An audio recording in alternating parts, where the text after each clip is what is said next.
I wanted to, obviously, last meeting of the month, we've got a few ends to tie up and a story to bring to a conclusion. But I want to make two stops, and I know that the video that we've got today is actually stop number one, because it talks about the conversion from sail, from wind, the steam engine.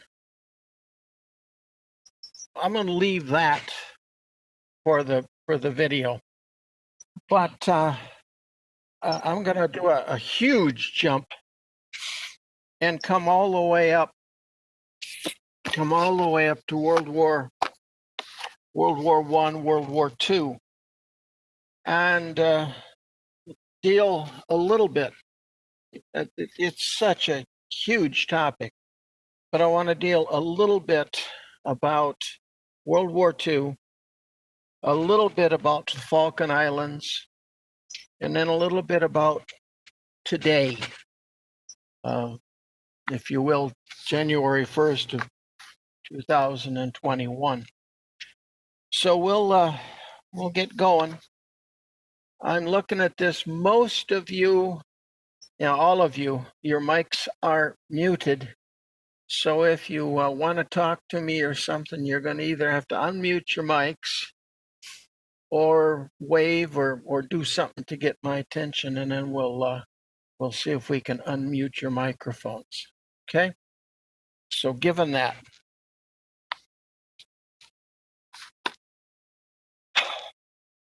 when the World War I broke out, England was already in the middle of a mess. Great Britain had their hands full, let's put it that way, trying to supply the empire. Now, the empire, as we know it, or as you know it, was all over the world. And of course, being all over the world meant that the Navy had to be all over the world.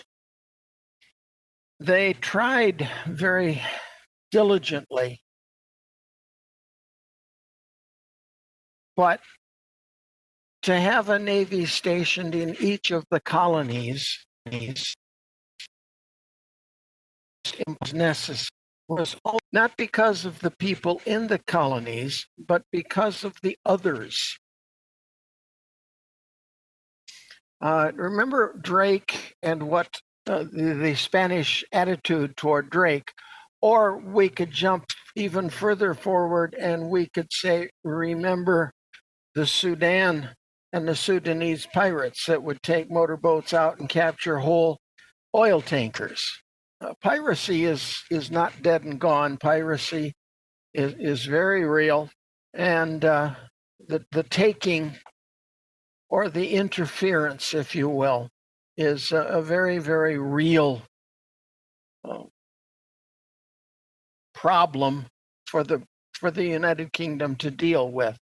And we can't really put the blame on anybody.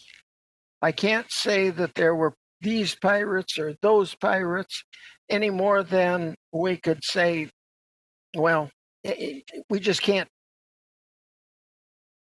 There's no nationality that takes the blame for all of the pirates. Instead, what we have to do is we have to protect when and where there's a problem. And so when you look at, and let's take the Bahamas as the simplest, we would then put a government in there, which we did, the government of the Bahamas, and we gave him, the governor, a small navy. And when I say small navy, we're talking 3, 4, 5 ships. Well, that's all well and good. And hopefully the Navy's ships are better quality, faster, more maneuverable, so that they can capture all that. But in reality, when you're spread that thin, what you're really doing is recycling. And you're taking the ships that you captured or that you commandeered, or that were captured, that were privateers, and now you've renamed them, repainted them, and put them right back out again. If they were old and the wood was rotting, it's still old and rotting. The job was just larger than the Victorians could handle. Until, and this is where the video comes in, until steam. When steam comes, a number of things happen. But the most important thing is that a given ship is much more maneuverable because it's not dependent on the wind. As long as you have got fuel. And so the shift changes, the purpose of the colonies changes, and the purpose of the colonies become refueling stations rather than rewatering stations. If you take a ship and you want to sail it from, let's say Southampton, you got as far as Gibraltar, and now you've got a choice. Do you go into the Mediterranean, or do you go south and go all the way around Africa? If you go around Africa, you're going to need, if you're dealing with fuel, you're going to need more coal or oil. If you're dealing with wind, you're going to take a lot longer because it's further, you're going to be bucking the wind, all that stuff. But more importantly, because it takes time, you're going to need to refuel provisions. You're going to have to get to the crook in Africa there where Nigeria is, and you're going to have to refuel, you're going to have to rewater, you're going to have to put in more food if it's a sailing vessel. So the importance of A, steam, and B, the Suez Canal comes in here. And no, the Brits were not going to give up the Suez Canal. That's a good thing that we can talk about. About the time, and we have to speak in generalities always, because you don't change from sail to oil overnight. But about the time that the switch from oil to oil from wind takes place, we've also got something else going on, and that is what you and I would deem the lead up or the incursions, which are lead ups to. And I want to jump straight to something called the Ottoman Empire. And the Ottoman Empire then is that area which today we would call the Middle East. It was controlled by Turkey, the Ottomans, O-T-T-O, Ottomans, and the Ottomans were going to then dominate. And when World War I was declared, the Ottomans threw in with Germany, and that threw an effective block across the Middle East. Britain, to get to India, had to go all the way around. They were not happy. And so at the end of World War I, when the League of Nations said, would you please take over the management of the land which previously was the Ottoman Empire, the British said, yes, we'll do it. Yes, we'll do it. And so by League of Nations mandate, they were given the whole of the Holy Lands to administer. Put that one in quotes. They did all kinds of goofy things. They made promises that they knew they couldn't keep. They're over here, they're over there. But their bottom line was always, we realize what's going to happen. We want the Suez Canal, and we want our ships to go through the Suez, and we know that oil is going to be very, very important, and we want the oil in Egypt and in Saudi we want the oil that that Middle East represents. And so the British, shall we say, concentration heavily centers on the Middle East and the road from the Middle East to India. Now, because of that, it has been said, maybe correctly, maybe incorrectly, that England, the United Kingdom, abandoned the Pacific. Well, they didn't abandon it. It's just that their priorities were elsewhere, literally, and they put their effort into Suez. Yellow. Anyway, in doing so, the buildup of the British Navy then is military to protect. It's not quite the, shall we say, aggressive. It's not the offense anymore as much as it's defense. That has changed. And the fact that it is oil-based has changed. And we can keep running the list. At this point, then, the British Navy changes. But more importantly, at the end of World War II, all of Britain's Navy changes because literally Britain is bankrupt. They can't pay their own bills. They cannot afford to keep a large Navy in all of the oceans. They cannot afford. They've got a massive, massive war debt from World War I. Remember, they tried to pay that all off in 1 year by rigging the taxes, and oh, it was going to be a great thing, and it backfired. Well, one way, if you can't pay for it, one way is to start cutting. Now, let me put these back up here. In 1810, for example, Britain probably had about 300 ships total. Most of them were cruisers. By the time we got to 1939, going into World War II, remember Britain went in 39. United States went in 41. Britain went in 39. In 39, Britain had next to no battleships, a few destroyers, and I think one carrier. They were under 100 ships total. They were not ready for World War II. They had an opportunity early on when France capitulated. They could have taken over the French Navy, but they didn't.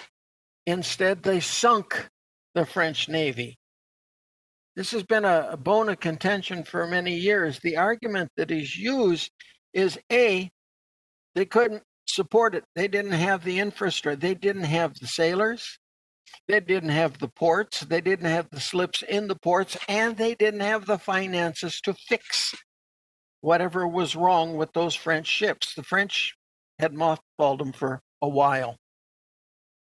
And so we've got this problem of what do we do with these ships? We have a small navy. We could inherit all of the French ones, but if we inherit them, where are we going to put them and how are we going to take care of them? And so the controversial decision that was made was sink them. And they did. They blew up all of the French Navy in port, closed the port down so the Germans couldn't use it. It's a bone of contention for early on in World War II. But what you need to know is that in 1939, from less than 200 ships total, 6 years later, in 1945, the British had 2,300 ships. Now, most of them are going to be small. These are not the big ocean goers. These are the small Coast Guard type, the destroyers, the ones that stay close to the mother country. As a matter of fact, if I read my chart here, of the 2,300, let's see, if I bring that number down here, there's 1,000. There's about 1,200 of the 2,300 are of this coastal defense type. Why did the Brits not have anything else? Well, A, their manufacturing facilities, their ports are under siege. So they don't have access to a lot of dry docks. They don't have the distance away from the enemy. And yes, in World War I, there was air warfare. There was bombing by airplane. What also happens is that things start changing. And what we're going to do is we're going to look at, what happens here when Germany puts their emphasis on submarines. England doesn't have a submarine, doesn't think submarine, and they're having to defend against submarines. So that means, we've got to do something very different from where we're at. Well, that's where these smaller cruisers come in. And that is why when there is discussion of what is the word I'm looking for? When there is discussion, and it's usually negative, of the British contribution during World War II, yes, there are convoys. Yes, it is British ships, and there are British destroyers, but there are not any big ships that the Brits can contribute to these convoys for the very simple reason they haven't got them. They just haven't got them. Now, yeah, what do we got here? This is, yeah. This is not the sheet I wanted. I've got the wrong sheet on page 2. Here we go. Because of this apparent lack of contributions, we have this problem, and it is said that the British did not contribute. Well, they did, but again, they contributed with what they had. They contributed maybe differently than some people wanted. And let's jump to the end of World War II and let's see what happens, because this is where I want to spend a little bit of time. The article I have in my hand says, let's see, reports of the death of the Royal Navy are greatly exaggerated. Well, no, they're not greatly exaggerated, but it's not necessarily a death either. As I said, in 1945, just near the end of the war, remember the war ends in 46, Britain has 2,300 ships. By 1950, they have 450. Why? Because they can't afford to keep them. They can't afford to pay the sailors. They can't afford to maintain them. Their economy is broke. And it doesn't end there. In 1970, we're under 250. By 1990, we're under 200. By 2004, we are at just a little over 150. And in 2017, we are under 100. Now, let's stop for a minute. Those are numbers. Technology has said that the ships that they've got are more advanced. They can do more than the old ones. Well, technology is right. They can.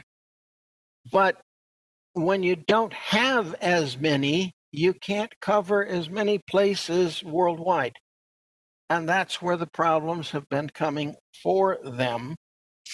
In that, all those places that they abandoned, like Palestine, like India, like South Africa, where all these hot spots are, they can't do anything. On the surface, the government says, oh, we don't want to interfere. We don't want to interfere. That's true. But in reality, they can't afford to interfere. When you're dealing with budget cuts, the type of the size that, that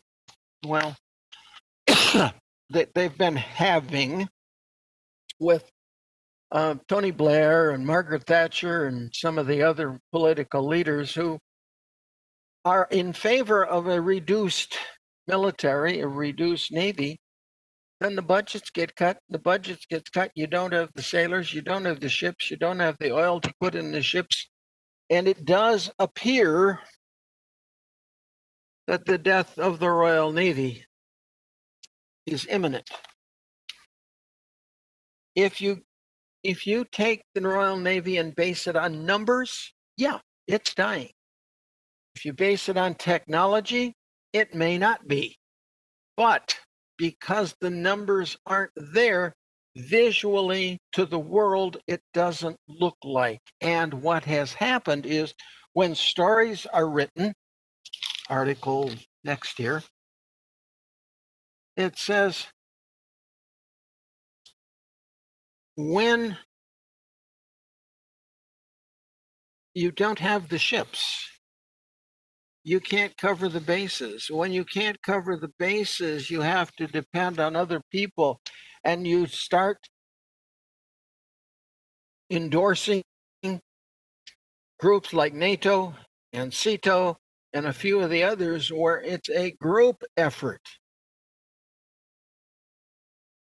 And again, it looks like the British Navy is diminishing. At one time, the British Navy was rated #1 in the world. Then it slipped to #2, and the United States came in at #1. Right now, Britain is vacillating between #3 and 4, with the United States, Russia, and actually China being rated ahead of Great Britain. True, I don't know. I'm not a militarist, and I really can't say I pay that much attention to them.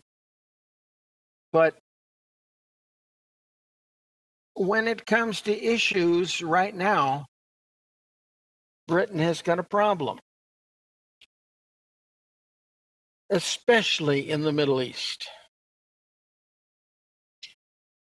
Under the Ottoman edict, Britain was asked to govern the Middle East. All right. And they agreed because of the oil. But they made promises to both sides. They made promises, to the Arabs, to the Muslims, that they would control immigration to the area and it would stay what you and I would call stable. Because of United States pressure, they made promises to the United States and a new organization called the UN in 1952. They made promises to the UN that they would allow immigration of the dispossessed, all those dispossessed Jews who no longer had a home because of World War I and II, and there was something called a Zionist movement. And the United States put pressure on England to let more immigration into the area, just exactly what they told the Muslims they were not going to do. And because of it, the Brits were seen as two-faced. You can't trust them. And if you're not following this, look up the story of T.E. Lawrence, or Lawrence of Arabia. Look that up, because that is the epitome of sending a man in there, sending Lawrence in there to do the negotiations, let him promise anything he needs to get the peace settled, and then when it matters, when what he agrees to is supposed to be enforced, why we're just going to back out. We won't defend him. We won't defend what he negotiated. And because of it, there's a loss of faith, a loss of world status.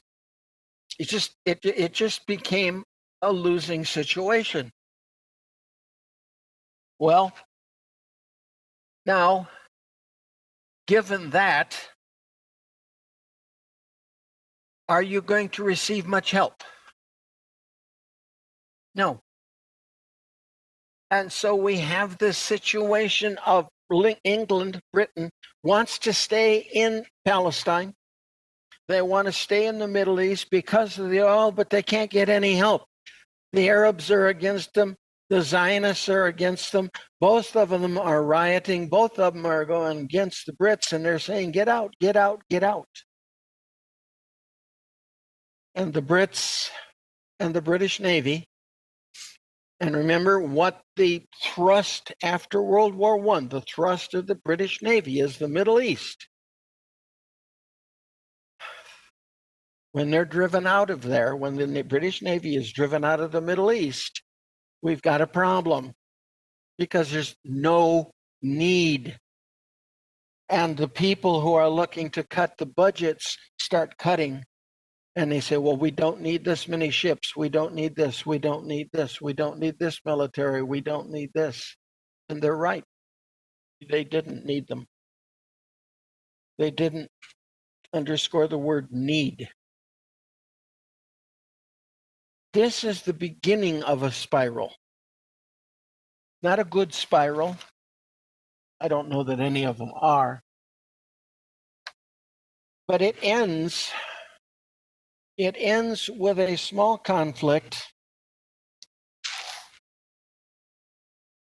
Let me slide in a different book here. In 1982. Now there are the story. There are some small islands just off the coast of Argentina.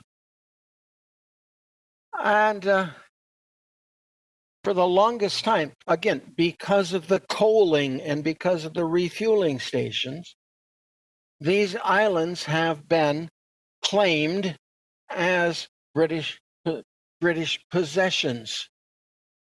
And the people on the islands think of themselves as British. Yes, they're just off the coast of Argentina, but they don't think of themselves as Argentines. These islands militarily are of very little importance. But FACE, how much can we give up? How much can we be driven out of, et cetera, et cetera? And let's put in a parliamentarian, let's put in a prime minister, lovingly called the Iron Lady, who is not going to give, who is not going to be run over. I think the United States is very lucky that she wasn't around when somebody could start a phrase calling late, let's make Britain great again. Uh, there would have been major problems because when General, what is his name here? General Menendez. General Menendez, when he takes the Argentine armed forces, puts them in a small landing craft and sails them out to the Falkland Islands, and the Argentine military takes over these islands, which have been British for a long time, that Britain considers theirs. We've got a direct confrontation by another country, and Britain takes it as an invasion. Margaret Thatcher sees it as an invasion. All of a sudden, everything that has been done, everything that has happened since World War II comes to the fore. We don't have any military down there. How soon can we get military? How soon can we get a navy down there? Well, our closest base is Gibraltar. So we got to sail not only across the Atlantic, but down the Atlantic, if you will. And we got to get there soon because we don't want the Argentines to, so to speak, dig in. What are we going to do? How soon can we get there? Can we bring ships from Australia? Can we bring ships from the middle of the Pacific? Which one can get there faster? We need more military. There are no military bases to speak of on the Falkland Islands. These are civilians. There are a few lighthouses, but these are fishermen. And Argentina is taking over these islands. Well, remember we said that Britain doesn't have any big battle cruisers or anything. It's just got it's got cruisers, it's got destroyers, it's got coastal. And that's a long way for those little ships to go, no matter how fast they are. And they try to get them down to the Falklands. Now, given enough time, what is it? Given enough monkeys and enough typewriters, eventually they'll take Shakespeare. Well, okay. That's what we've got here. Given enough time, Britain has much more. It doesn't have much, but it's got more than Argentina. And I don't want Argentina to bring in any outside help. That would have been the worst. So England tries to get their navy down to the Falklands. They're the new ships. They're the more advanced ones. They're the radar. They are this. They are that. And the Argentine military, the Air Force, the Argentine Air Force, with the help of a Russian Exocet missile, sinks one of these British destroyers. Sinks. Hits it midsection with a missile and blows it up. A few problems with that. One, loss of image. B, how come? And B, where was our air defense to protect that destroyer? Well, England, you've only got one aircraft carrier, and it moves slow. So no, you didn't have any defense for that destroyer against the missile. Oops, we made a mistake. England, you also made a couple of other mistakes. You did not anticipate any of this, so there was no defense on the island at all. No defense. And the world looked at this and said, the British Navy is done. Now, as I said, Eventually, England gets troops down there. Eventually, through the use of airplanes, not ships, airplanes, they parachute in a few soldiers, airborne, and they manage to make a stand on the island. When all is said and done, yes, Argentina backs out and Britain is okay. But Britain has lost face again. Britain has lost a very, very advanced military ship. Britain has lost status, but most importantly, its whole plan, everything that they had wanted to make. In other words, how am I trying to put this? Their whole military position is challenged. Their attitude of, well, let's just have little ships has been proven wrong because there was nobody in the South Atlantic. There was no aid that was going to come to Britain's help. There was no NATO in the South Atlantic. There was no assistance. And because of it, we've got this death and dying story of the British Navy. From a Navy that at one time saved the world, ruled the world, controlled the world, to a Navy that just had its tail handed to them and told to go play by themselves. So there has been, and there's no other word for it, there has been some leadership problems. Now, what are they doing today? Are they going to try and come back? No. No, because the economy today is such that they can't come back. They can't afford to build these ships anymore. The ships are not too big, but they're too elaborate. They're too costly. And to run up a number of them that they would need, they just can't do it. So they have got to rethink or they've got to accept that the fact that their Navy is going to be number 4 or maybe number 5 or number 6 in the world, and they're going to have to hang on to somebody's coattails. And I'm afraid that the coattails that they're going to hang on to are the United States. I'm saying that's bad. Maybe it's just a juxtaposition.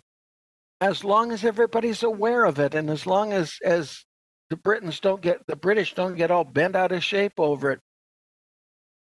Now, I've got to do this, and don't anybody please groan out loud. But yes, Brexit is involved in this. If Scotland, which is the home of Britain's submarines, if Scotland breaks away from the United Kingdom, then the United Kingdom will lose those submarines because they will become part of a Scottish Navy, the same as it was in the 1600s.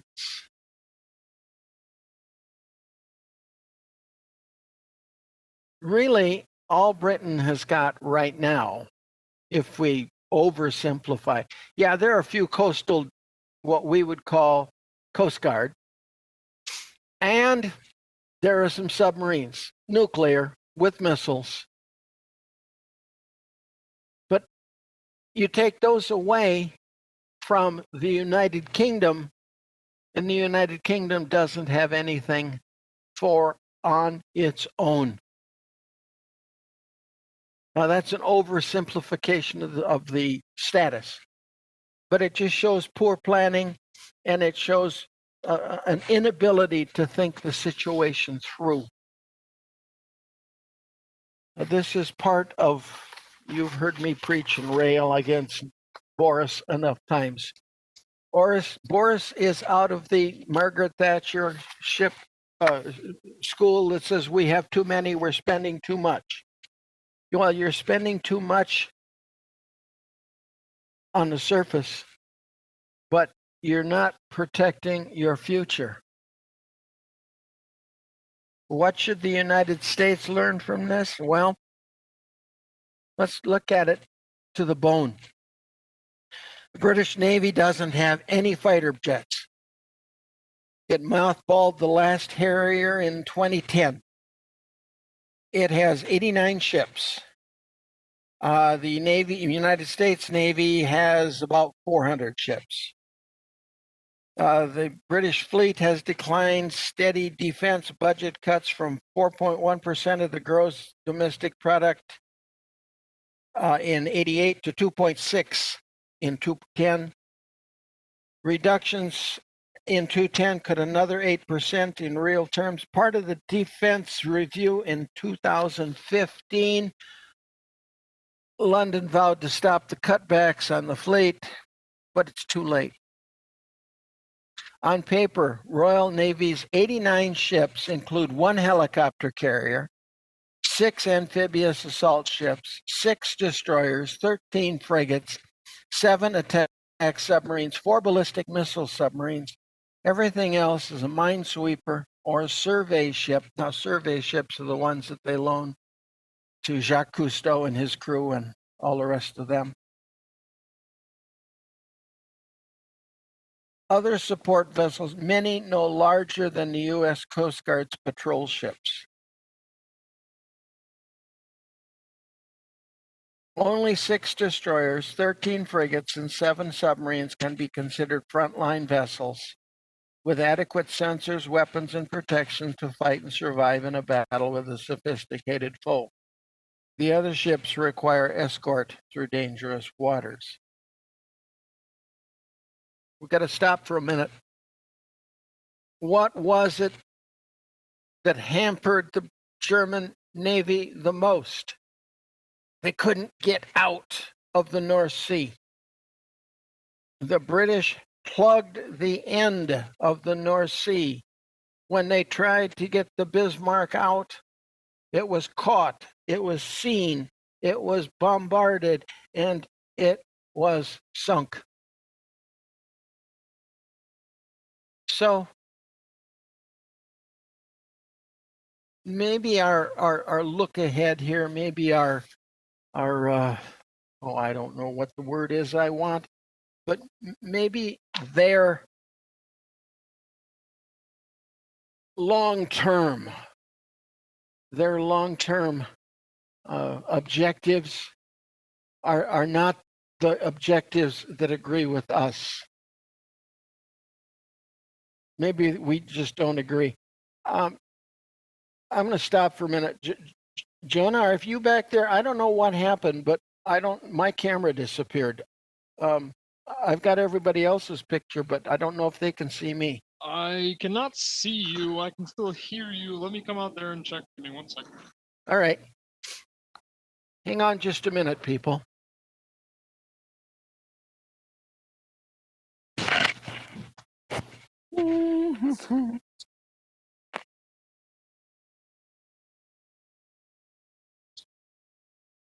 There he is. Very good.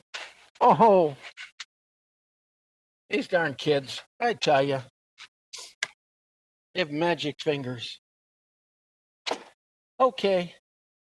Now, since I've got him running around back there, let's say we run our video for the day, and then maybe we'll have a few minutes left. Yeah, we should have maybe 15 minutes left at the end to have some discussion on the whole thing, and we'll get some other opinions involved. So if you will, here's our video for the day.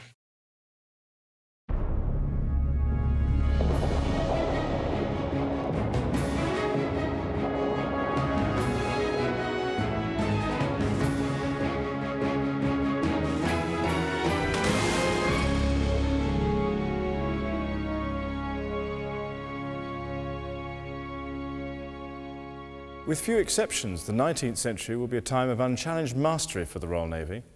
The Napoleonic Wars had ended, and the British Empire will enjoy a period of peace, expansion, and stunning economic supremacy.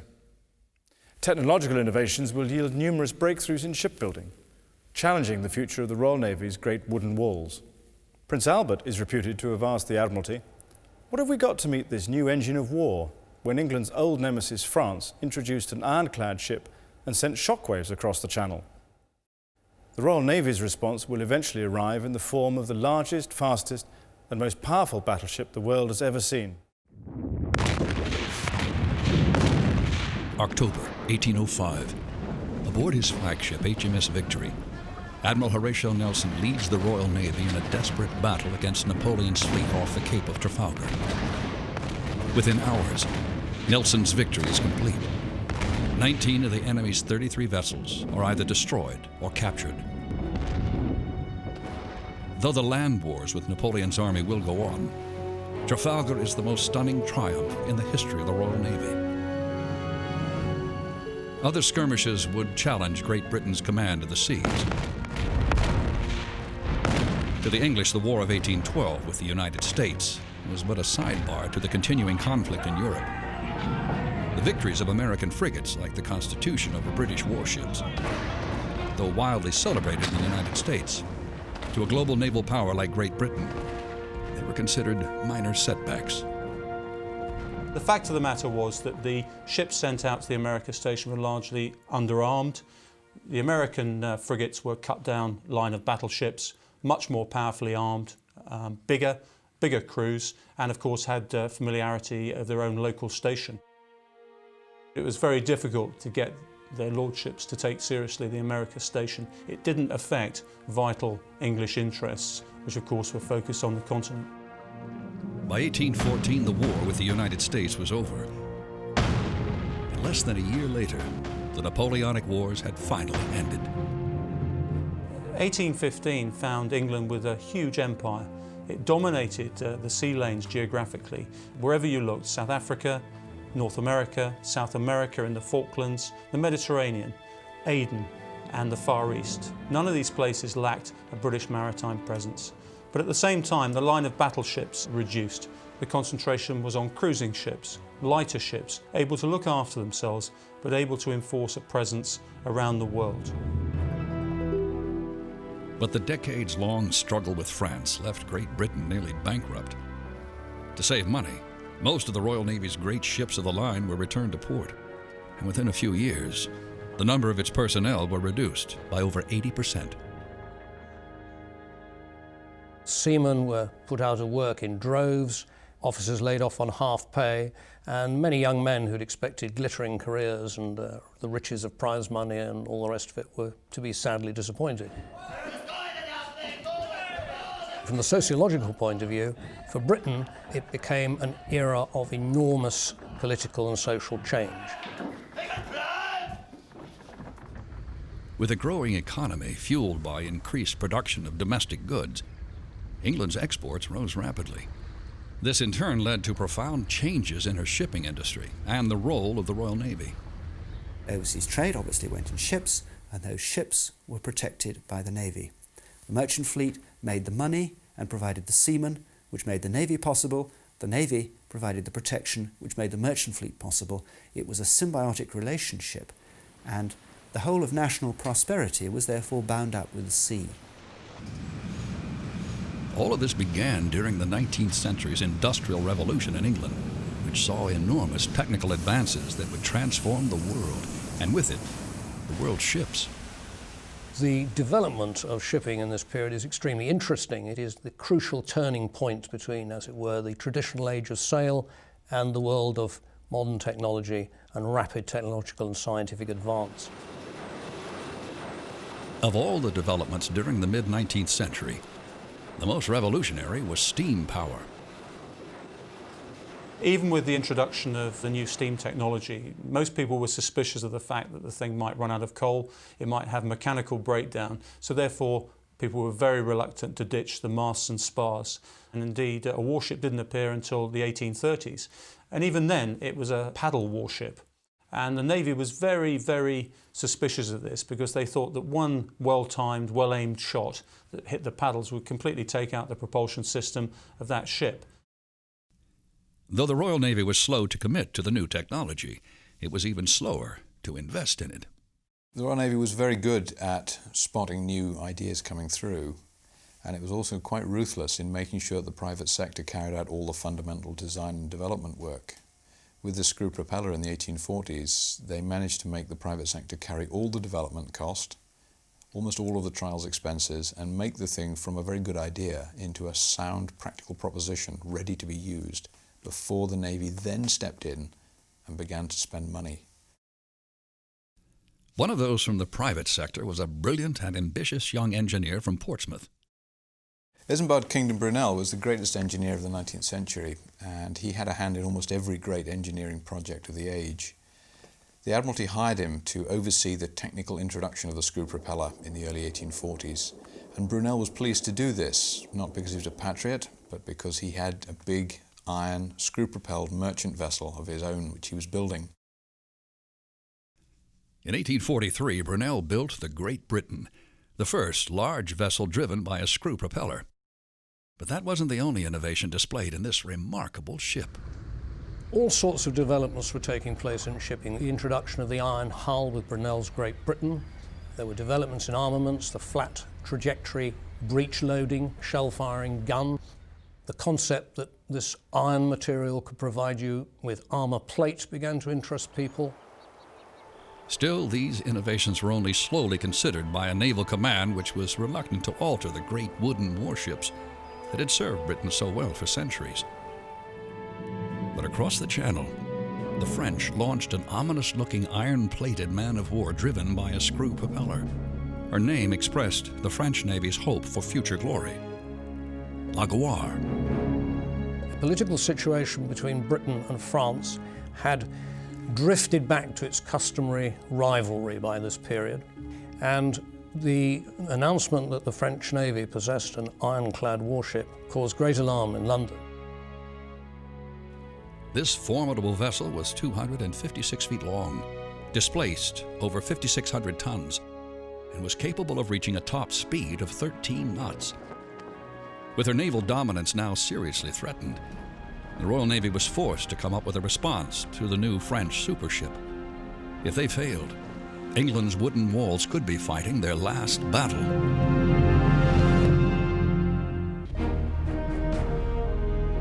In 1861, in response to France's ironclad man-of-war La Gloire, the Royal Navy launched HMS Warrior. Warrior reflects the urgency with which the British wanted to get something into the field against La Gloire. This was the Victorian equivalent of an arms race. If you've got something, we've got to have it to counter it. There's a wonderful old black myth that the Royal Navy was conservative and opposed progress and didn't want to change. But this simply isn't true. The Royal Navy grasped technology and exploited it to the fullest extent. The Warrior did much more than simply counter her French rival. She surpassed her in every respect. Gloire is a wooden-hulled ironclad, and she is essentially a conventional wooden ship with iron armour bolted on. Warrior, by contrast, is an iron ship in which the iron armour is bolted onto an iron structure. So the difference is not in the armour, the cladding, but it's in the actual structure of the hull. Developed by the Navy's chief constructor, Isaac Watts, Warrior showed the world that the Royal Navy was still determined to dominate the seas. At 420 feet in length and displacing over 9,200 tons, she was designed to carry a crew of over 700 men. And despite her size, she was fast, thanks to a huge trunk configuration steam engine powering a screw propeller. The pistons are carried on trunks which go right the way through the cylinder out the other side. This is the old-fashioned system from 1845. It was a paddle steamer engine, but it was such a good engine that the naval constructors bought it in for their ships because it was powerful and compact. And at 56 RPM, it gave 5,400 horsepower, gave the ship 14.5 knots, which made it the fastest warship on the water of the day. But this cost you 10 tons of coal an hour, so that wasn't done very often. To save fuel on the long voyages, the Warrior carried some 48,000 square feet of sails. This also provided for an extra burst of speed in emergencies. If the ship has sails up as well as the engines going, using the two together, she is capable of 17 knots, which you're talking of over 20 miles per hour. Warrior's Punch was supplied by an array of heavy-duty weaponry. 26 muzzle-loading guns that fired 68-pound shot, as well as 10 breech-loading 110-pounders. Arranged much like the earlier ships of the line, such as Victory, these guns were also carried broadside. The gun deck itself would have been recognizable to any sailor in Nelson's Navy. The only difference was that there was far fewer cannons on the Warrior. Victory has 104 guns firing broadside. This ship has only got 43 firing broadside. But all the guns are very much bigger than Victory's, so that if one were to add up the weight of shot in a broadside from Warrior, it's very similar to the weight of a broadside from Victory. The Warrior also carried hundreds of small arms for the crew. There's about 360 British Enfield rifles and about 70 Royal Naval Colt pistols. The reason that there is so much small arms around the ship is that the Victorian Navy was used not so much in large battles. In fact, there were no large battles at the time. It was used much more to go and sort out the slave trade and sort out the drug trade in China. So this would require sending small parties of armed men ashore.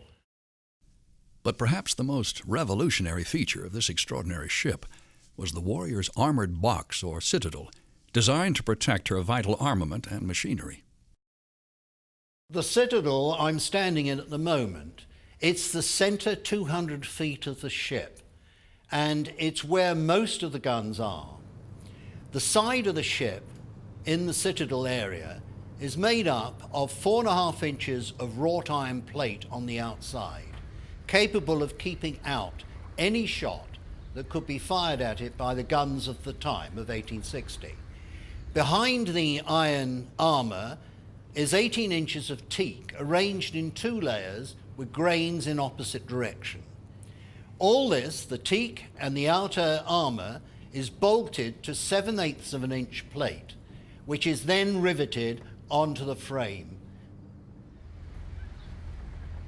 In addition, the Warrior possessed the world's first true bridge, raised structures from which the vessel could be commanded and navigated. During combat, the captain would direct the firing from an armored conning tower on the deck below. In here, he would be protected from most of the enemy fire, and therefore could direct operations by shouting his orders down a voice pipe onto the deck below within the armoured citadel, where most of the crew would be manning the guns, manning the engines, steering the ship. Ironically, during her decade of active service between 1861 and 1871, this commanding vessel never once fired a shot in anger. The Warrior's place in Royal Naval history is that she marked the end of the wooden navy. The famous wooden walls of England that defended this country against invasion for 300 years, right from the time of Henry VIII. Suddenly, this ship is built of iron, heavily armoured, and that's the end of the wooden navy. In the quest for naval dominance, iron warships were soon being built everywhere, including the United States, where the inventor of the screw propeller was once again making a name for himself. He did it by building a vessel that would force the world and the Royal Navy to radically alter the way they built their warships.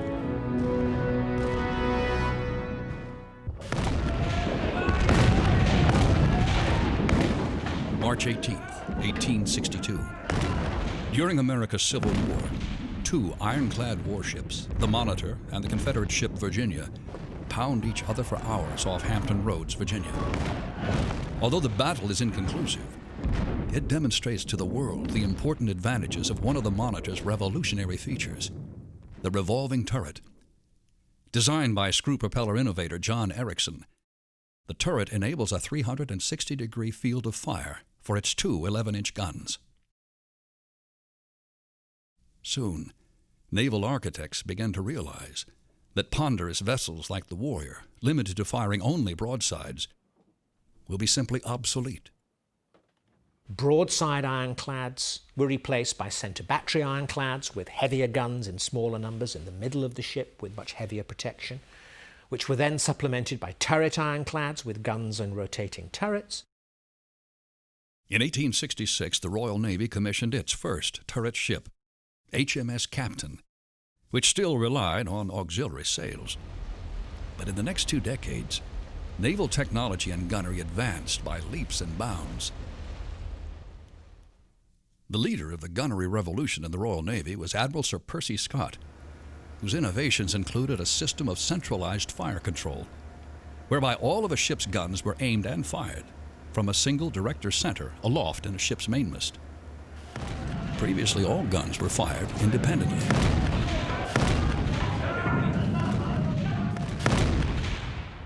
During this period, new ships were built with a wide variety of designs and mechanical innovations, but no one was quite sure which of the features of these bizarre-looking vessels were actually useful. Part of the problem was that Britain had established a global empire, and the Royal Navy was successfully enforcing a long period of general worldwide naval peace, often called the Pax Britannica. As a result, there was no way that any of these new features could be proven or disproven by combat experience. Between 1860 and about 1890, you have a whole set of ships of different designs, some with sails, some without sails, some with guns on the broadside, some with guns in different forms of mounting. What you had were a range of vessels, some of which were better for certain deployments, some of which were better for other deployments. Because at this time, nobody had the first idea what the optimal type and layout of a warship was. In 1871, the same year HMS Warrior ended her service as a first-line warship, the Royal Navy introduced its first mastless iron-hulled ship, HMS Devastation. She marked a significant turning point in modern warship design. From the introduction of ships like Devastation, the major capital ships of the Royal Navy begin to look like the vessels you and I think of as the classic battleship. She had huge muzzle-loading guns, about a 12-inch caliber, and she was a potent symbol of things to come and was rapidly followed by the navies of other nations.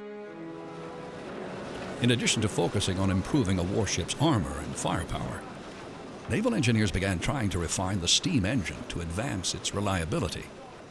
In the late 1800s, the development of the turbine proved to be one solution. The turbine is a much higher powered and much more reliable and durable engine, capable of generating very high power for long periods of time without serious damage to the machinery. Reciprocating engines basically shook themselves to pieces as they were running. And if you spent a day at sea running quickly, you'd spend a week in harbour repairing the engine. Still, the Royal Navy was reluctant to embrace the turbine until a British inventor and engineer named Charles Parsons found a unique way to demonstrate the advantages of this new technology. A fleet review at the end of the 19th century, Sir Charles Parsons dashed through the fleet in his private turbine-driven steam yacht, the Turbinia, and proved conclusively that the turbine was faster. And this brought Admiralty thinking round to the turbine. He was chased by the latest mark of destroyers, which failed to catch up with him. And at 33 knots, he streaked through the lines of anchored warships. With innovations like these, the Royal Navy was once again leading the world in warship design. But it was also during this period that a far less visible but no less important leadership role was recognized in navigation. In October 1884, the International Meridian Conference was held in Washington, D.C. to finally select a location for the Earth's prime meridian, essentially the longitudinal equivalent of the equator. By a vote of 22-1, England's meridian at Greenwich was awarded this designation, which would also determine the world's time zones. There were several compelling reasons why Greenwich was selected, but the most important were reliability and practicality. It came down to who produced the charts. And the charts of the time that were of the greatest accuracy and were therefore in most demand turned out in the end to be those from Britain. And if you look through other nations' charts, you'll find that they all drew them with their own prime meridian in the middle, no surprise. But Britain's charts were more widely available in the end and more respected, and the prime meridian Greenwich arose through that understanding that if you navigated far from these shores, you took with you a British chart in almost all cases. As the 19th century was drawing to a close, the world's political landscape was beginning to change as well, and new challenges were on the horizon for the Royal Navy. To remain the ruler of the world's oceans, even greater reforms would be needed. They would be proposed by an iconoclastic admiral who was destined to completely revolutionize the Royal Navy. He did it by championing an innovative new generation of warships. One of these would dominate the surface of the oceans with massive broadsides. Another would terrorize the world's seas from beneath the waves.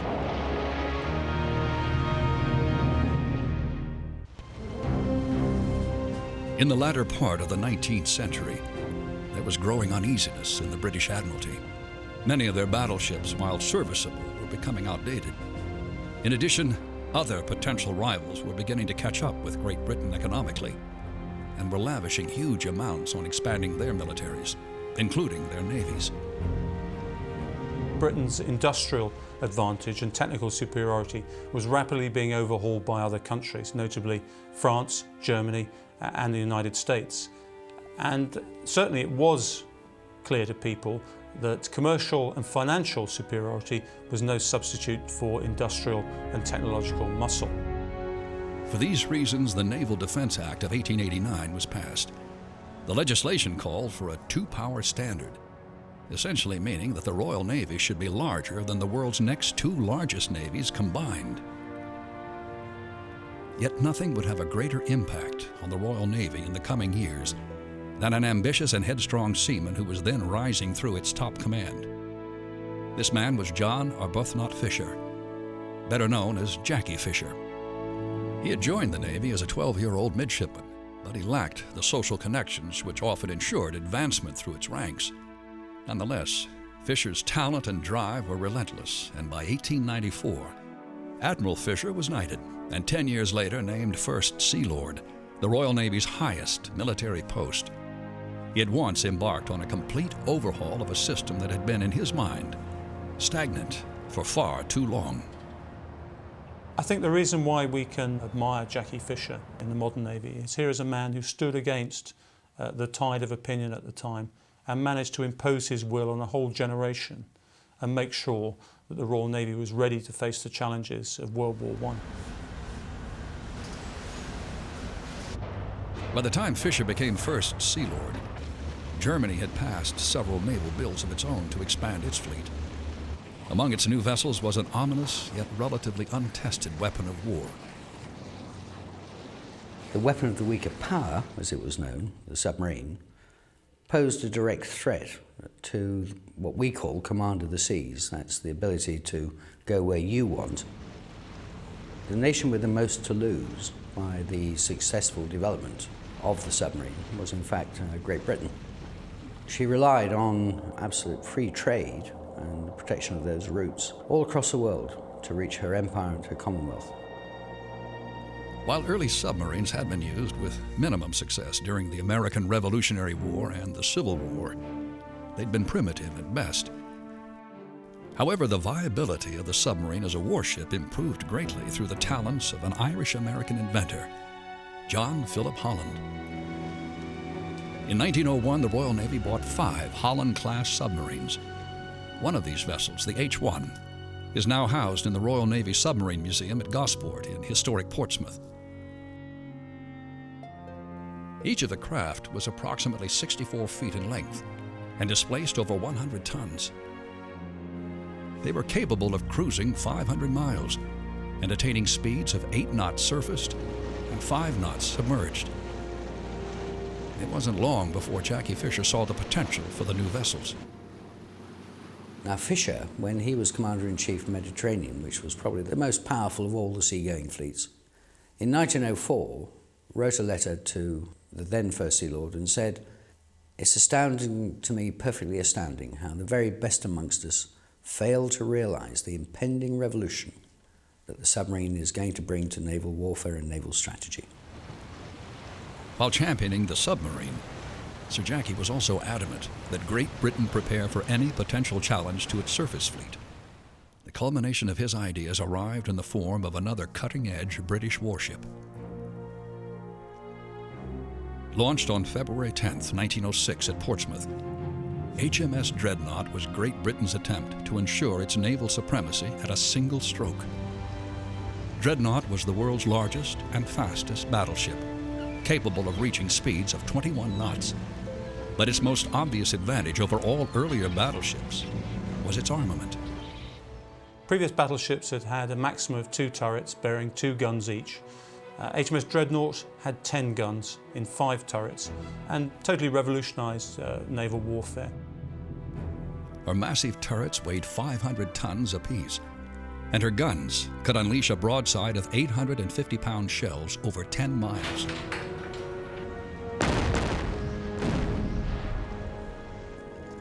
Soon, all the other world's naval powers were building their own versions of the Dreadnought. The Dreadnought as a concept is inevitable, and the Japanese, the Americans and the Russians have all seen it. It's just that Fisher, who's the most dynamic figure of the age, grabs the opportunity and runs away with it, gets a ship built in a year and a day, and he has one ready at sea before anybody else has got down to starting one. And the name Dreadnought not only became the name for all succeeding battleships of that type, but it also became a brand name, it became a badge of identity, it became one of those words that meant more than just the name of a ship. In addition to her powerful guns, the Dreadnought was the first major warship to replace the old and inefficient reciprocating steam engine with modern steam turbines. Her total of 8 turbines generated a force of 23,000 horsepower. The Dreadnought made a profound impression in Germany, where Kaiser Wilhelm II and his Minister of Marine, Admiral Alfred von Tirpitz, had been monitoring Britain's naval production while stepping up theirs. On March 7, 1908, Germany launched its version of Dreadnought, the battleship Nassau. While slightly smaller and less powerful than Dreadnought, Nassau was still a well-built ship with formidable armor protection. Kaiser Wilhelm came to the throne convinced that he had to take Germany on. His grandfather had made Germany a nation, and it was his destiny to make it a world empire. He was a great admirer of the Royal Navy. He was, after all, Queen Victoria's grandson and had grown up looking at the Royal Navy as an example of an outstanding world force. And he ultimately wished to emulate and replace the Royal Navy with his own fleet. Like Fisher, Wilhelm had been heavily impressed by a book called The Influence of Sea Power on History, written by an American naval scholar. If there was one single prophet of sea power, then it has to be the American Alfred Thayer Mahan, who wrote books which had an enormous recognition at the time as demonstrating the utility of sea power. He distilled the naval history of the classical period of sea power into a particularly accessible form. He was a strong supporter of the battle fleet, therefore he provided an ideology for those political decision makers in all countries and most major powers who wanted to build battleships. It was apparent to Jackie Fisher that Kaiser Wilhelm intended for Germany to become just such a power, to stay ahead of Germany and everyone else.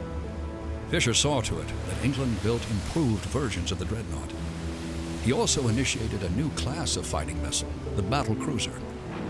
Battle cruisers had comparable firepower to Dreadnought-class battleships, but were faster. However, the extra speed was gained by sheathing the battle cruisers with lighter armor. It was a decision that would prove to be fateful. By 1910, Germany and Great Britain were locked in a naval arms race the likes of which the world had never seen. New classes of dreadnoughts were built on either side with dizzying speed, each one bigger, faster, and more expensive than the last. The culmination of this struggle would be the greatest clash of battleships in history.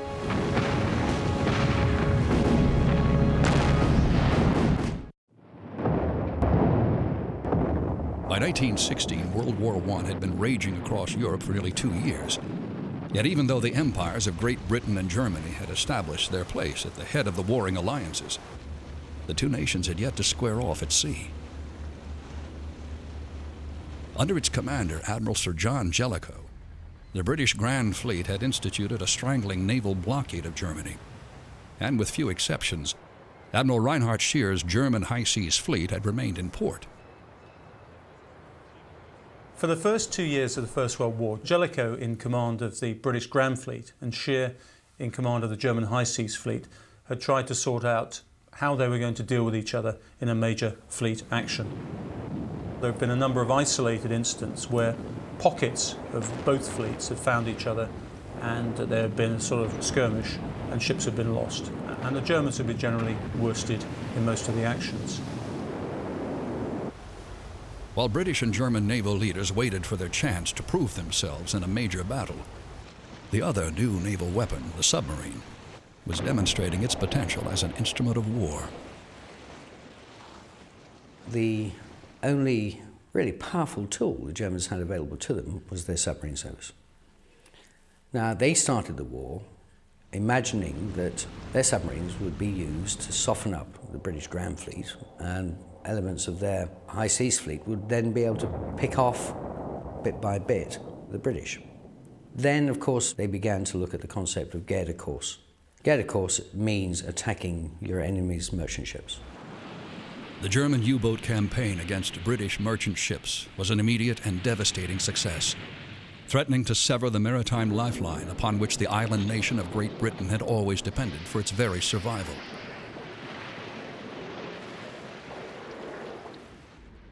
But British submarines achieved some notable accomplishments of their own. One of their chief theaters of operations was the Baltic Sea, and among their most daring commanders was a man named Max Horten. Horten should have become the senior submariner in the Baltic, but the current commander-in-chief thought he was too much of a pirate. He was the first Royal Navy submariner ever to sink an enemy ship. Max Horten became the leading ace in the British submarine force. He survived the war and, ironically, was destined to achieve even greater accomplishments in the next war, not as a submariner, but as a hunter of submarines. Meanwhile, as the war ground on, the epic clash of dreadnoughts that many had so eagerly anticipated was about to take place. The chain of events that led to the battle began in May of 1916, when German Admiral Scheer left port for the North Sea. Scheer was hoping to trap a squadron of Royal Navy dreadnought battlecruisers and battleships under the command of Vice Admiral Sir David Beatty. Beatty's squadron had left its anchorage earlier in an effort to ambush a squadron of German battlecruisers under the command of Rear Admiral Franz von Hippe. And the idea was, once Beatty responded, Scheer would then come out with the full weight of the German high seas fleet and close the trap. He also stationed submarines off the major fleet bases of the British in case the Grand Fleet came out in strength. Unfortunately for the Germans, British intelligence had detected the increased submarine deployments and consequently had sailed 3 days earlier. Now, British Admiral Sir John Jellicoe was at sea with all 27 of his dreadnoughts, hoping to catch Scheer in a trap of his own. The personalities of the opposing commanders would play a crucial role in the battle that lay ahead. The High Command is an interesting study in contrasting kinds of professionalism. Jellicoe is the arch centralizer, the arch materialist. He understands how everything works, and he's ensuring that everything works as best it possibly can. He won't take risks because he knows the consequences of defeat, and he's more concerned not to lose, perhaps, than he is to take risks to win. Admiral Scheer, I think, is one of the most underrated commanders of the 20th century. He comes over as an officer of enormous aggression, willing to use what he has, knowing it's inferior in many ways, to gain maximum strategic effect. On May 31st, 1916, off a Danish peninsula known as Jutland, Scheer's battle fleet of 16 dreadnoughts and 6 older battleships steamed through the North Sea to join the 5 swift battlecruisers in Hipper's squadron. In late afternoon, Hipper and Beatty's battlecruisers spot each other. Within minutes, the highly accurate 12-inch guns of the German battlecruisers are shredding the Queen Mary.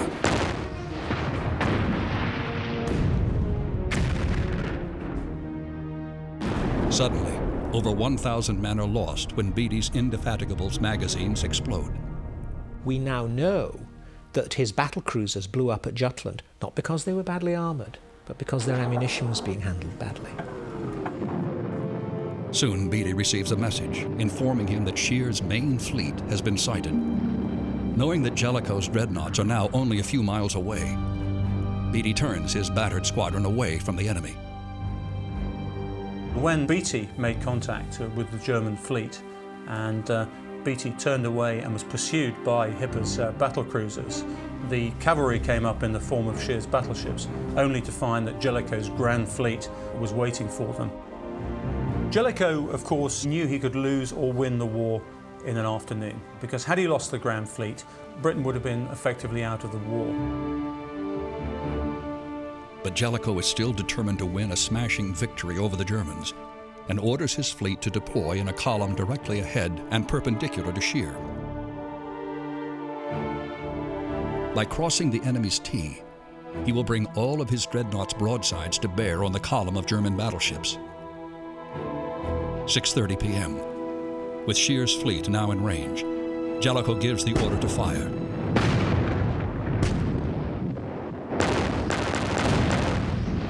The 7-mile-long battle line of the British Grand Fleet unleashes the most powerful salvo in the history of naval warfare. Though outnumbered and under fire, German guns capitalize on more British safety mistakes, this time on the battlecruiser Invincible.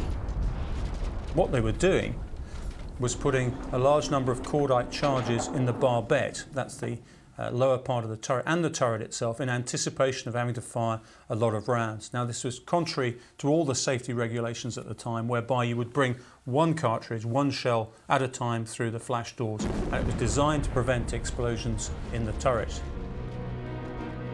Shear's success is fleeting, and under heavy fire he promptly orders his fleet to reverse course. Jellicoe decides not to pursue. Part of the reason for his caution in pursuing Shear into the night was he was afraid of mines and submarines waiting for him. And who's to say that Jellicoe was wrong? But some saw his overcautiousness as part of a larger problem, a general stifling of initiative among Royal Navy commanders, the result of decades of inaction during the Pax Britannica. And this conflicts so much with Nelsonian theory. Indeed, somebody who was an opponent of Nelson in 1797 remarked on the facility with which British captains entered battle. He said they're there to do harm to the enemy, they're there to protect their friends, and they're allowed to use their initiative. That is the difference between the British and us. And somewhere between 1797 and 1916, the British had lost that, or suppressed it. Now, only a few minutes after Shear had turned away from the Grand Fleet, he suddenly does an about-face and heads back towards Jellicoe. Shear would later comment that in his aggressive manner, he wanted one more shot at the enemy.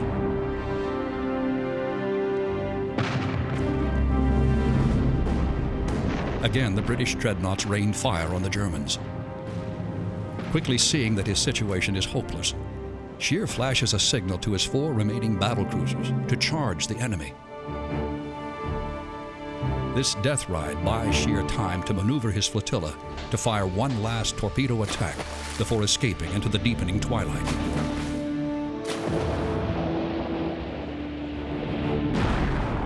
In the confused night action that follows, the German fleet somehow manages to slip through the British warships and return to port, heavily damaged, but safe. The Germans came out, they engaged the British in the afternoon, they ran away 3 times, and the next morning they thought they were very lucky that most of them had got home.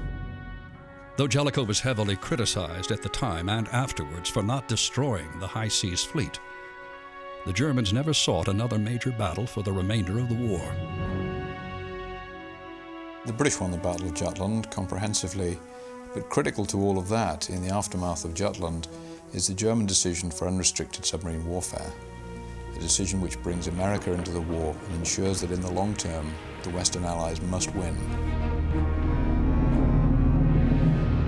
When America entered the war in 1917, a highly successful attempt was made to counter the U-boat menace by deploying a system of convoys. At the same time, the British surface fleet's blockade of Germany was staggeringly effective. Starved of food and supplies, Germany eventually collapsed. Although it had not decisively beaten the German fleet at sea, the Royal Navy had been a key factor in bringing the German nation to its knees. But more important for England, the Royal Navy did not lose. We have a naval tradition in this country which most countries would give their right arm for. And we still like to think that we are the benchmark by which we set naval standards. And in a sense, one thinks back at all these glorious traditions, all this history, and you say, I am now part of that. And if you are part of that, you sign up to the standards, you stand up to the principles, and you sign up to the fact that we don't lose. We will not be defeated in our island home. We will maintain our values, and as long as we've got life and fight and spirit in us, we will do it.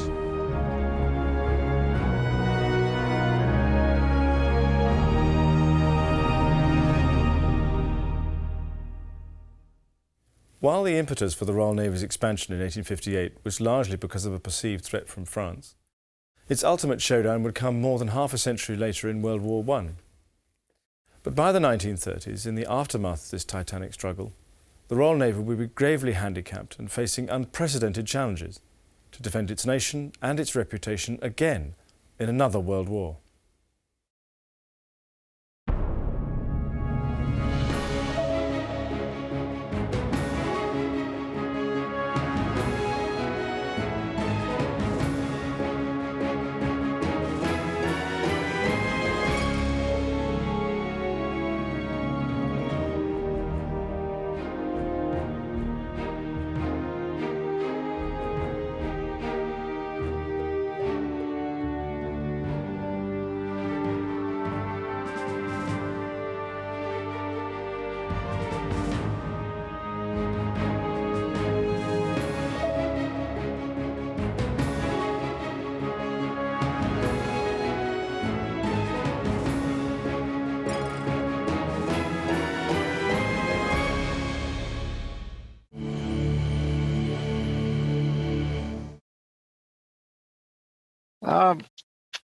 I think the very end is worth spending a couple of minutes at. It shows you, as Prince Andrew comes forward, it shows you the attitude that during World War II, that the Brits had in terms of, and here we're showing the pride in the Navy is this, the Navy, and that is, I feel, a good chunk. Yes, the RAF did a beautiful thing with the Battle of Britain, and there were the missiles and all that stuff. But without the Navy, without the Merchant Marine, without the ships bringing in goods, if you will, from as far away as Australia, Mother would talk about Australian lamb and how the lamb would be put on the ship amongst ice, and then they would they'd have to go to Johannesburg, Cape Town, and re-ice the ship. And then they'd try and scoot up the side of Africa and across Gibraltar. And they're trying to bring in all the necessary foods, I guess is the way you and I would say it, the foods that were needed to sustain life.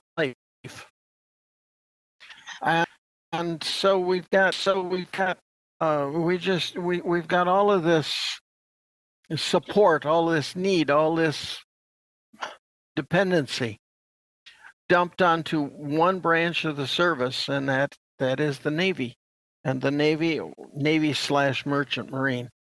But the Merchant Marine wasn't going to make it without the Navy to defend it. So it's kind of one and the same thing. Has it gone downhill? I don't know if it's gone downhill. It's tried to replace 5 ships with 1, but it's a more intelligent ship. But does that defeat the purpose of being spread out all over the place so that no matter where the problems arise, you've got, I mean, it was caught flat-foot. It was caught a lot of other places in terms of the Falklands. And it showed a hole. It showed a very definite hole in the defense strategy, or just the strategy of the British Navy.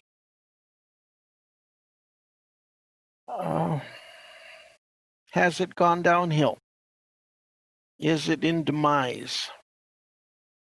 Yeah, I think it has. But I don't think that there is a person in the American Navy who would not say the same thing. There hasn't been a need since World War II. There hasn't been a real need. Does that justify the means? I don't know. I don't know. What, anybody out there have any input? Any comments? You look like you're all muted, so you might have to unmute your mic. Let's see, Fran, you are open. Well, I think wars now are fought land, some ships, a lot of air. So I'm not sure. I think they need ships to get the men to the land. But I'm not sure it's as needed as it was like when they fought in the North Sea. A lot of the war was fought in the North Sea, wasn't it? A lot of World War II, as Right. far as England was concerned. Now, the United States Navy did not concern itself with the North Sea very much because it had the Pacific that it was tied up in. Mm-hmm. And so it was kind of a you work over there and I'll work over here. Okay. Can I ask you this Jutland up in the North Sea? What country is that connected to? I don't have a map handy. Today, the Jutland Peninsula is called Denmark. Oh, okay. Denmark. And if you go back to where I like to live, it's Jute, the Jutes, the Celts, the Saxons, the Angles, and the Jutes. Oh, okay. Okay. I was going to say Scandinavia, but yeah, Well, yeah. I would be, yeah. Okay. Yeah. Okay. Well, I was thinking of the steel ships they had during the Civil War. Wasn't the Merrimack the big one? Monitor and the Merrimack is a misnomer. The Merrimack was the renaming. It was actually it was the Merrimack. It was steel clad by the Confederates, and they renamed it the Virginia. Went into battle. It wasn't the Monitor and the Merrimack. It was the Monitor and the Virginia. But there was a Virginia renamed, became the Merrimack renamed, became the Virginia. Okay. Merrimack became. Okay, thanks. But we did I have think Frank got to it a little bit, but okay, go ahead. No, I just said that we did have some ships in the North Atlantic because they protected other ships. We supplied. The United States spans the difference between the Atlantic and the Pacific, and so we had two navies. And the Atlantic Navy was heavy into convoy protection. Definitely. Yeah. Especially the Good Shepherd, the book by C.S. Forster, dealt with us protecting the Navy convoy we had to protect them. W- They did their job. They got their job done. Right. Right. And we helped them get food. Right. Okay. And that not only the northern Atlantic, but some of the southern Atlantic too, because there was nobody down there. If you recall, when the German battleship Graf Spee was wounded, it went in to Argentina because Argentina was neutral. Right. So the United States is trying to protect everything from the Cape all the way up the side of South America, plus the Caribbean, plus the United States, plus the convoy across to Europe. And that's a lot of protection. Now, England on the other side is trying to protect along the African coast. They're in Gibraltar. They got Gibraltar, so nobody gets out of the Mediterranean. And they're trying to plug as you saw in the piece, they're trying to plug the North Sea, the Baltic Sea, to keep the Germans bottled up in there. Because if they could have gotten out, they could have really raised havoc with Scotland and Ireland. And well, Ireland was, so to speak, neutral. But they could have gotten out and done a lot of damage in the North Atlantic. Will we discuss Ireland's neutrality next month in your class as far as World War I and II? Well, we discussed Ireland's neutrality. I'd like to say no, but I don't know how we can do it without. So I'm afraid, yes, we will have to discuss Ireland's, and I'm going to say seeming neutrality. Okay. Because I'm not sure that they were neutral any more than a lot of other countries were neutral as much as they were divided. Thank you for that. Thank you. As much as they were divided. So, thank you. I think it depended which city or which neighborhood you were in, depending on where you're. Across the street would be entirely different. I'm watching Dairy Girls, and it's brilliant. And it's just very interesting to see the other side. The other side is usually interesting. Bob, what were you going to say? Well, Fran had hit on that. The Navy today pretty much depends on submarines and aircraft carriers. Missile submarines. Yeah. Right. The nuclear submarines carry missiles, and of course you have to keep the missiles away from your aircraft carriers. So it's a whole different. Yes. The bad guys could be shooting at your aircraft carriers. I think Britain is just kind of downsizing their Navy because they're not in the business of protecting Australia or India or South Africa or all the former empire. So they're kind of drawing in, I would imagine, to protect the British Isles and a few others. And at the same time, if you talk to them, they're all going to hide behind the economics that we can't afford. The irony is that in the next month, we're going to find out how much Britain can afford one way or the other, because their food is going to be cut off because of the Brexit mess. Well, somewhere or other, I think food will get through. Well, but it's going to, again, we're going to have to return because it's going to have to come naval. It's going to have to come from Canada. It's going to have to come from the United States. It's not going to come from Europe because of the EU. Oh, they're not fighting a war against each other. I bet you they'll figure out a way to get, if France has food to sell to Britain, they'll figure out a way to sell it, and vice versa, I would think. If the EU will allow France to do that, yes. Yeah.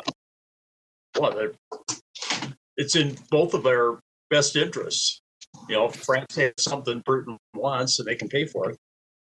So but I think Britain doesn't have to have as, you know, they're still living on a lot of history. You can tell how proud they are of their navy over the last several hundred years, and it's probably hard to let go of, you know, the worldwide naval force, at one time #1 in the world. And at some point it's going to be 4 or 5, just realistically. They just don't have the need, the resources or the need. And when you say resources, don't forget the cost of operation. Right. Well, yeah, they're small. British Isles are not big. Russia and China and the U.S. are large countries. And when it comes to refitting those ships, the question is, do you just sink it and rebuild a whole new one? It's you know, we're encountering the same thing. You know, is it cheaper to replace the road than it is to rebuild it? Is it cheaper to replace the building than it is to replace it? It's the same thing. When you get a ship that's I don't know, when a ship is X amount of years old, is it become cheaper to take the thing out and sink it, and you know, what do you want to do? Do you want to refurbish the thing and let it and try and make it go another 10, 20 years, or do you want to just bail on it and build a new one? Or do you even need it anymore? The mission technology. You don't have to defend India or their own. That's exactly the point. You got it. That's square on the head.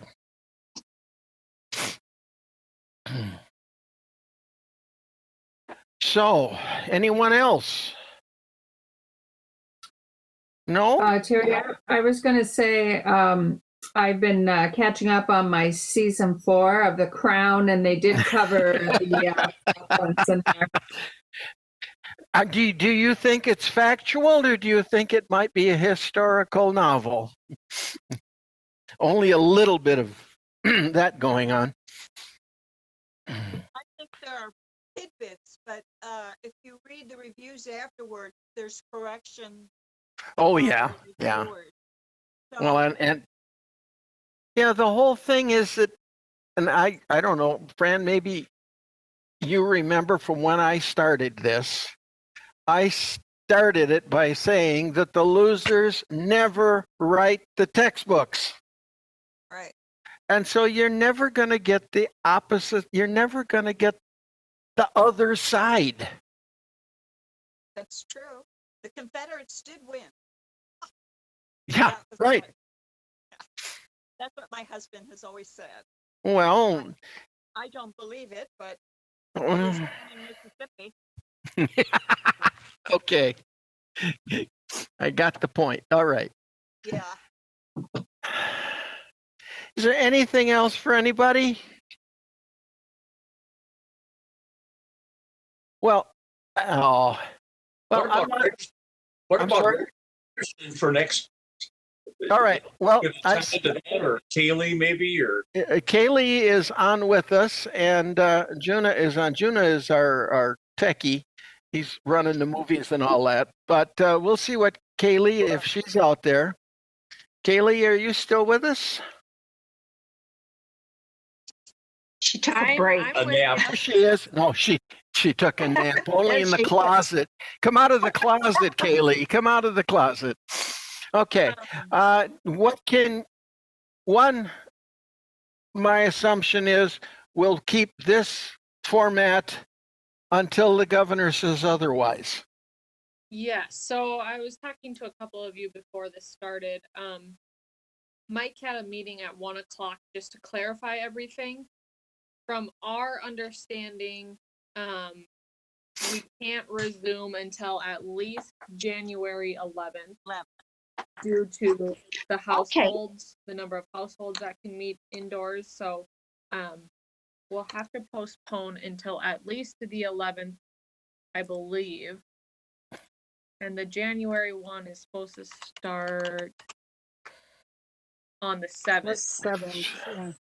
So I don't know if you guys want to hang tight and just see if we want to postpone it a week, if we can meet in person, or if you want to do the 7th virtually and then possibly resume the 14th in person. It's still all up in the air at this point. It's all going to excuse me.